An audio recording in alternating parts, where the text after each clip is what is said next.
आपको मालूम है, जैसे आपको मालूम है कि LH के बारे में, LHV के बारे में बताया था, लेडी हेल्थ विजिटर के बारे में बताया था आपको।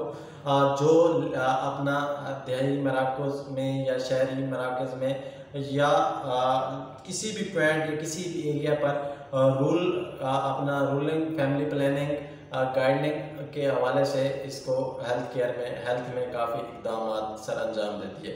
यानी कि प्रेगनेंसी औरत या फीमेल की कॉमन डिजीज़ के बारे में पेशेंट को, फीमेल को आगाह करना, उनकी बीमारियों की देखभाल करना, उनके बारे में मेडिसिन वगैरह देना, तो इस तरह के काम सर अंजाम देती है। अगर इसके एडमिशन की बात करें, एडमिशन लेने के लिए आपका मैट्रिक की अगर क्वालिफिकेशन करें तो पहले ये मैट्रिक बेस पर होता था, लेकिन अब FSC के बेस पर होता है।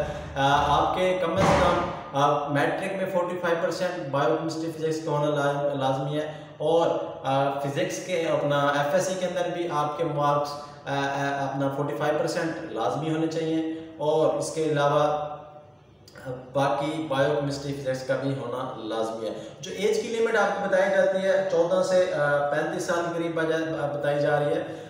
कुछ लोग कहते हैं कि 14 से 25 है, अगर उसको तलाक याफ्ता है या शादीशुदा है तो 35 तक उसको रिलैक्समेंट दी जाती है। बाकी ये 2 ईयर का प्रोग्राम है। और इसकी अगर फीसों की बात करें तो इसका पब्लिक सेक्टर पर अगर आपका मेरिट चाहिए तो पहले तो लोग था BS नर्सिंग या डिप्लोमा नर्सिंग थी, उस पर लोग जाते थे। अब BS नर्सिंग का मेरिट भी हाई है, डिप्लोमा नर्सिंग ख़त्म कर दी गई है, तो उसकी वजह से LHV का मेरिट हाई होता है। तकरीबन 80% लोग अप्लाई करते हैं।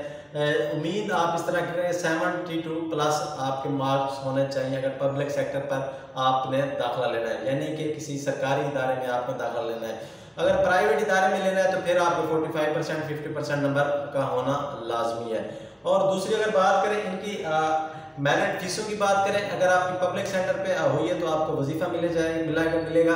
पहले वजीफ़ा दिया जाता था, अब थोड़ा बहुत मुश्किलात, थोड़ा बहुत एहतजाज की वजह से एडमिशन इनके रोके जाते हैं। और इसके अलावा अगर आप पब्लिक सेक्टर की इसका जो वजीफ़ा होता है 20,000 से स्टार्ट हो रहा है और 40,000 तक जाता है। और इसके अलावा इसकी ट्रेनिंग वगैरह गवर्नमेंट सेक्टर में, अगर प्राइवेट में होता है तो आपका कम से कम 2 साल में आप पे 3 लाख लग जाती है फीस। पब्लिक सेक्टर में आपको वजीफ़ा मिलेगा।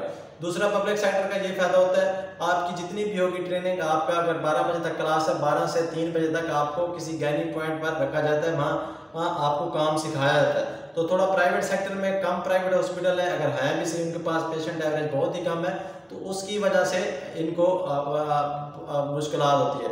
यानी कहने का मतलब ये है आपके FSC मार्क्स होने चाहिए, और इसके लिए 2 ईयर का अपना ड्यूरेशन है, और 14 से 35 साल की उम्र वेबसाइट वगैरह पर शो होती है। अगर कुछ 25 साल कहता है, कोई 30 कहता है, कोई 35 कहता है, यानी कि शादीशुदा अगर फीमेल है या तलाक याफ्ता है उसकी उम्र का थोड़ा बहुत रिलैक्स दिया जाता है। तो उसके अलावा आपका अगर प्राइवेट सेक्टर पर होता है तो प्राइवेट सेक्टर में आपने ये काम करना है, उस इदारे का आपने पता करना है कि वो रजिस्टर है या नहीं है। अगर रजिस्टर है तो कौन सा बैच में आपका दाखिला भेजेगा। यानी कि मुल्तान में अगर बात करें तो मुल्तान में तकरीबन 3 से 4 कॉलेज हैं जो LHV की मंजूर शुदा है, लेकिन करवा इस टाइम 20 से 25 कॉलेज हैं। हर कॉलेज के पास 20 सीट्स होते हैं, किसी के पास 30 होते हैं, फार्मेसी काउंसिल ने दी होती है। तो उनकी बुनियाद पर इस तरह का आपने देखभाल के काम करना है कि ये ना हो आप फ्रॉड में आ जाए और आपका एडमिशन ना भेजा जाए।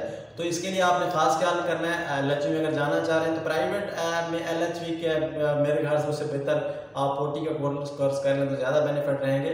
यानी कि अब सेहत कार्ड आ गया है तो प्राइवेट क्लिनिक्स प्रैक्टिस के हवाले से LHV का कोई स्कोप मुझे ख़ास नज़र नहीं आ रहा, लेकिन इन फ्यूचर इसका स्कोप क्या हो सकता है अगर आप कहेंगे तो आपको इस वीडियो में लाजमी बताया जाएगा। यानी कि नेक्स्ट वीडियो में इसी चैनल पर आपको लाजमी बताया जाएगा। फिलहाल के लिए इतने, के बाद